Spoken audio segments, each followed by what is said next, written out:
Você com certeza já deve ter ouvido falar sobre a guerra que está acontecendo entre a Rússia e a Ucrânia. Porque a Rússia lançou o maior ataque aéreo da guerra na Ucrânia. A Rússia usa sua força e invade a Ucrânia. Todos os dias passam notícias na televisão, ou se entrar em algum portal digital, você vai ver várias notícias também falando sobre o assunto. Mas você já parou para se perguntar ou simplesmente tentar entender o porquê dessa guerra tão grande?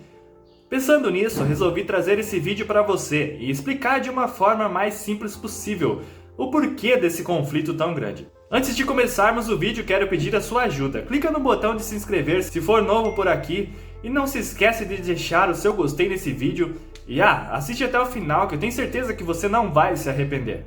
Editor, solta aí a vinheta pra gente começar o mais rápido possível.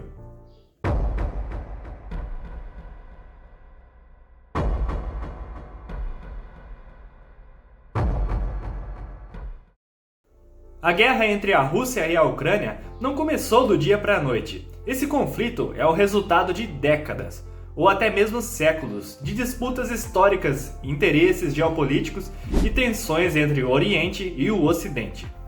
Para entender as raízes dessa guerra, precisamos voltar a 1991, quando a União Soviética, um dos maiores impérios do século XX, simplesmente deixou de existir. Ao colapsar, 15 países se tornaram independentes, e entre eles a Ucrânia. A Ucrânia sempre teve uma posição estratégica. É o segundo maior país da Europa em território.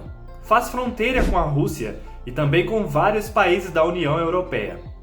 Ela possui vastas riquezas naturais, como gás natural, carvão e terras extremamente férteis.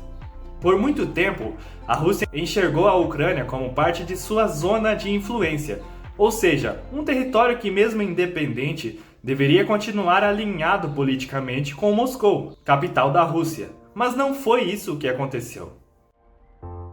Com o passar dos anos, a Ucrânia foi se aproximando cada vez mais do Ocidente, e em 2004, uma onda de protestos conhecida como a Revolução Laranja contestou a eleição de um presidente pró-Rússia.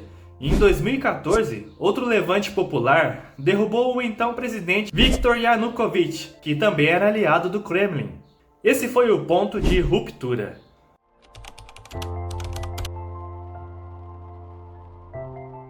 Em resposta, a Rússia anexou a Crimeia, uma península ucraniana estratégica no Mar Negro. A Crimeia tem grande valor militar e simbólico para a Rússia, e foi incorporada à força após um referendo considerado ilegal pela comunidade internacional. Na mesma época, grupos separatistas armados e apoiados por Moscou tomaram cidades do leste da Ucrânia, principalmente nas regiões de Donetsk e Luhansk, iniciando um conflito que já durava anos antes da guerra total começar. Então, em fevereiro de 2022, Vladimir Putin, presidente da Rússia, autorizou uma invasão em grande escala na Ucrânia. O objetivo declarado era desmilitarizar e desnazificar o país, termos vagos, mas usados para justificar a ação militar. Na prática, a Rússia queria impedir a entrada da Ucrânia na OTAN, a aliança militar do Ocidente, e garantir que o país vizinho não se tornasse uma espécie de fortaleza ocidental bem na sua porta. Mas a invasão não saiu como o Kremlin esperava. A resistência ucraniana foi muito mais forte do que o mundo imaginava. Milhares de civis se alistaram, o presidente ucraniano Volodymyr Zelensky se recusou a fugir e virou símbolo de resistência. E os países do Ocidente, como os Estados Unidos, Reino Unido, Alemanha, França e outros, começaram a enviar armas, munições, dinheiro e até mesmo apoio político à Ucrânia. A Rússia, por outro lado, passou a enfrentar sanções econômicas severas, como bloqueio de bancos, exclusões do sistema financeiro internacional e também o congelamento de bilhões em reservas no exterior. Empresas como McDonald's, Apple, Nike e outras deixaram o país. A economia russa foi abalada, mas não destruída. E isso graças, em parte, ao apoio de aliados como a China, Irã, Coreia do Norte e também a Índia, que seguiram negociando com Moscou. O conflito se transformou em uma guerra de desgaste, com batalhas longas, milhares de mortes e destruições em várias cidades ucranianas. centenas de milhares de civis fugiram do país, criando a maior crise de refugiados na Europa desde a Segunda Guerra Mundial. Hoje em dia, mais de 2 anos depois do início da guerra, o cenário é ainda extremamente instável. Mas o que pode acontecer daqui para frente? Bom, se a Rússia vencer, é provável que o país consolide o controle sobre as regiões do leste da Ucrânia, como Donetsk e Luhansk, e também a Crimeia. Isso enfraqueceria a soberania ucraniana e colocaria a Rússia como um poder dominante no leste europeu. Mas o custo também seria alto. A Rússia enfrentaria ainda mais isolamento global e possivelmente uma nova guerra fria contra o Ocidente. Mas e se a Ucrânia vencer? Bom, se ela vencer, retomando os territórios ocupados, o governo ucraniano ganharia força para se aproximar mais da União Europeia e da OTAN.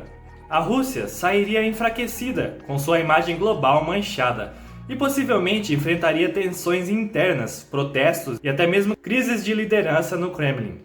Já um acordo de paz seria o caminho menos sangrento, mas exigiria concessões dos dois lados. Talvez a Ucrânia tivesse que aceitar a perda da Crimeia e garantir neutralidade militar em troca da retirada total das tropas russas e o reconhecimento de suas fronteiras pelo Kremlin. Países neutros como Turquia, Suíça ou Vaticano poderiam mediar esse acordo. Seja qual for o desfecho, essa guerra já mudou o mundo, recendeu tensões da Guerra Fria e redefiniu alianças militares. Mas o mais importante de tudo, mostrou que o mundo atual, até mesmo conflitos entre países vizinhos, podem ter impactos globais.